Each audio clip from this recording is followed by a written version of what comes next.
Hello guys, in this video we will see a couple of installments question and then some conceptual questions of SICI topic. So the first question says, what annual installment will discharge a loan of 66,000 due in 3 years? Okay, so this thing is very important, that 66,000 is the future value. Okay, if the language of the question is like that, the man borrowed 66,000, then the 66,000 will be the present value. But in this case, the 66,000 given over here is the future value. So I have to just write the equation like this, make the timeline. This is t is equal to 0, this is t is equal to 1, this is t is equal to 2, and this is t is equal to 3. So I have to repay the 66,000 at the end of 3 years.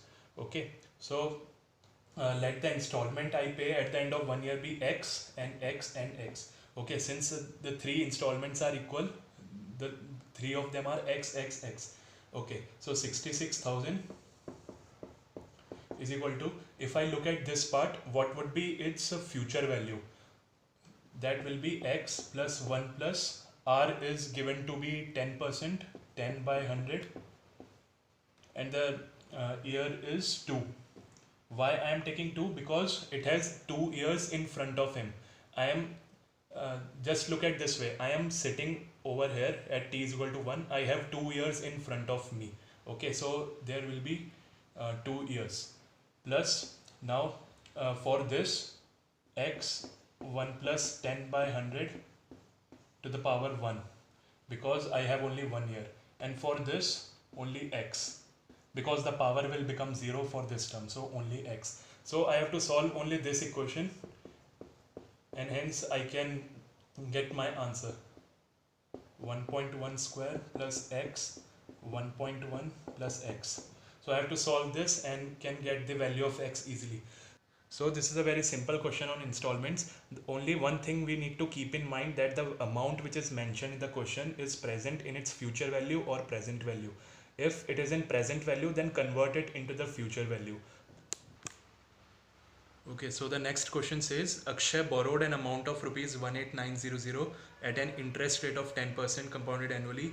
He paid the entire amount of 2 equal installments. Okay, find the value of each installment. Okay, so the thing that we need to keep in mind over here is that 18900 is the present value, because the question says Raj borrowed an amount of 18900, hence this is the present value. So I have to convert it into the future value. So 18900, what will its value become after 2 years? 1 plus 10 by 100, which is 0.1. Okay, so 10 by 100 after 2 years. Okay, now the installments, let the each installment be x. So x 1 plus 10 by 100 and 1 plus x, because the timeline will be like this. This is t is equal to 0, this is t is equal to 1, this is t is equal to 2. So first installment at the end of first year, second installment at the end of second year. So when I write for this installment,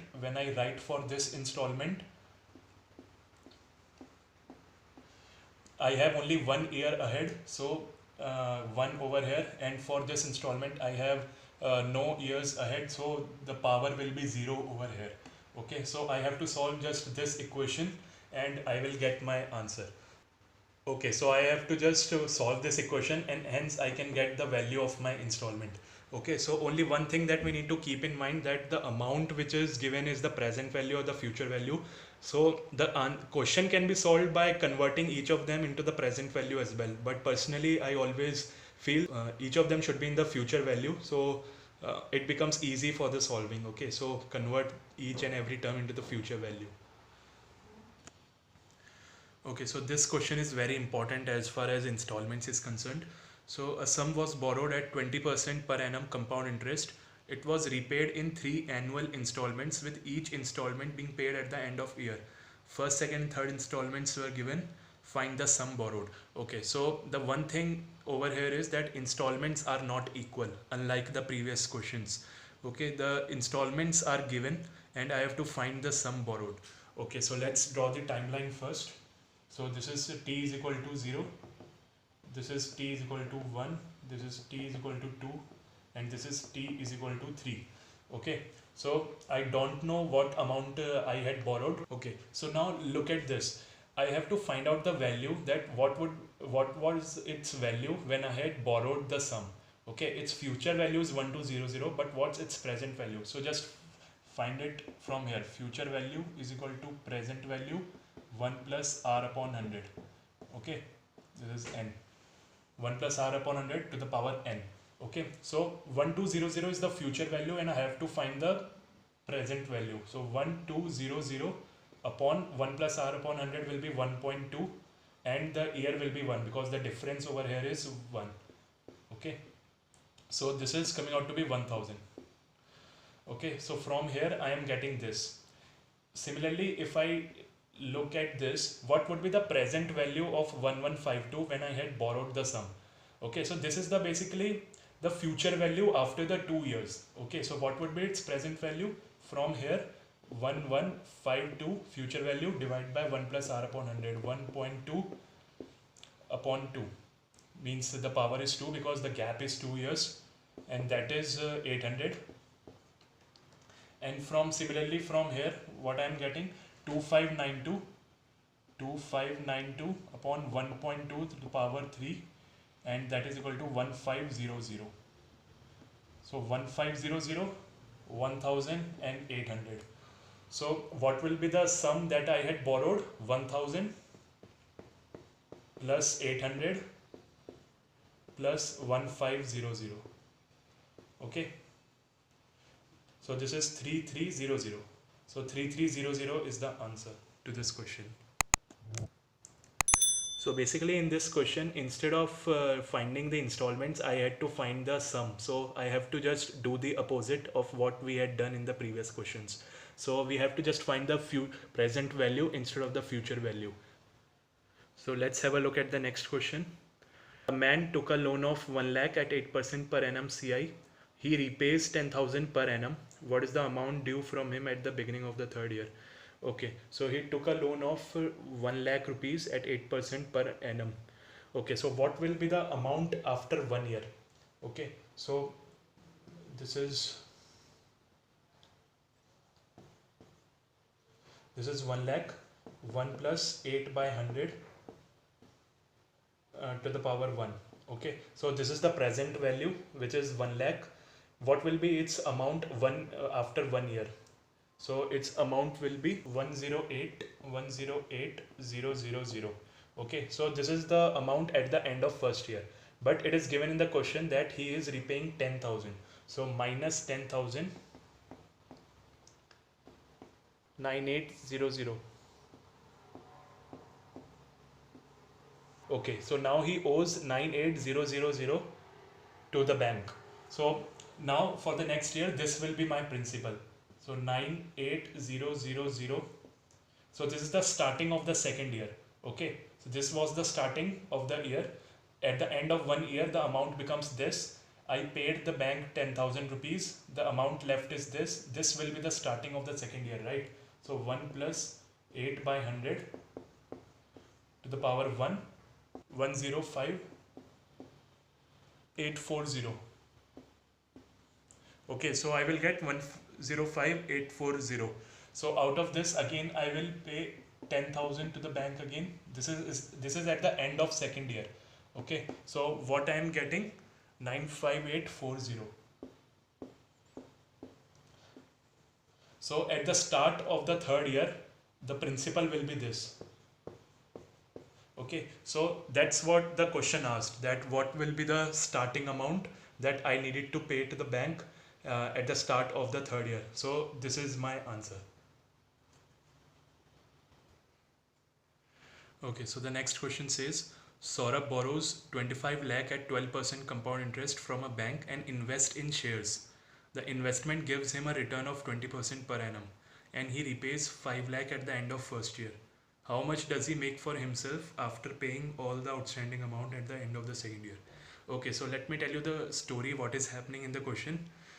So he is taking some amount from bank and investing the same in the shares. Okay, so at the end of the second year, he will get some returns from his investment, and from his investment, he will repay to the bank some amount. So the difference between that will be his profit, and that's what we need to calculate. Okay, and one more thing is happening, that at the end of first year he is repaying to the bank 5 lakh rupees. Okay, so let's see how to do this question. So he borrowed 25 lakh rupees. Okay, so at the end of 1 year, what will is the rate? Rate is 12%. 12 by 100 to the power 1. Okay, so at the end of 1 year, it will become 28 lakhs. Okay, so at the 28 lakhs, and he is repaying 5 lakh from here. Okay, if he is repaying 5 lakh, then 23 lakh is the remaining amount. So this will be the amount, this will be the principal for the second year. 23 lakh 1 plus r upon 100 1, and this amount becomes 257600. Okay, so at the end of 2 years, this is the amount that he has to pay back to the bank. Okay, now let us look his profits that he is getting from his investments. So he invested rupees 25 lakh into the shares, and he will get 20% out of it. Okay, so 20% is 1/5. So 1/5 of 25 lakh is 5 lakh. So 25 lakh plus 1/5 of 25 lakh, which is 30 lakh. So his profit is 30 lakh. Okay, I hope you got how I calculated this 30 lakh. So from this 30 lakh, at the end of 2 years, he is repaying this amount of money to the bank. Okay, so I have to subtract this 2576000, and the remaining amount will be his profit. So this will be 424000. So this will be my answer. Basically what is happening, Saurabh took a loan of 25 lakh rupees and given back 5 lakh rupees at the end of 1 year. So this 25 lakh rupees became 28 lakh at the end of 1 year, and he returned 5 lakh. So the amount that he owed to the bank is 23 lakh now. This 23 lakh in the second year becomes 25 lakh 76,000. So this is the amount that he needs to repay to the bank at the end of second year, and he made a profit of 30 lakh from his investment, out of which this has to be given to the bank, and the remaining amount will be his profit. Okay, so this is something which was asked in the question. Okay, so let's have a look at the next question. Next question says, if a sum invested at simple interest doubles itself in 10 years, how long will it take to become 5 times itself? Okay, so to do this question, just remember a simple formula, and that is r% is equal to n minus 1 into 100 upon t. Okay, so whenever these kind of questions come in exam, these can be done easily by this formula. And one thing to keep in mind, this is for SI only. Okay, this is for simple interest only. Okay, so the question says, if a sum is invested at simple interest doubles itself, n is the number of times the principal is becoming. For example, in the question it says doubles. Okay, so n is 2 is over here, so I can easily find the rate. So 2 minus 1 into 100 in how much time? In 10 years. Okay, in 10 years, t is the time, so rate simply becomes 10%. Again applying this formula, rate is 10, the principal is becoming 5 times, so 5 minus 1 into 100, and the question says how long it will take, so it means I have to find the value of t. Okay, so it will take 40 years, so t will take 40 years. Okay, so value of t will be 40. So just remember this formula, r is the rate, t is the time, and n is the number of times the principal is becoming. So that's it for today's video. I hope you liked the video. Thank you.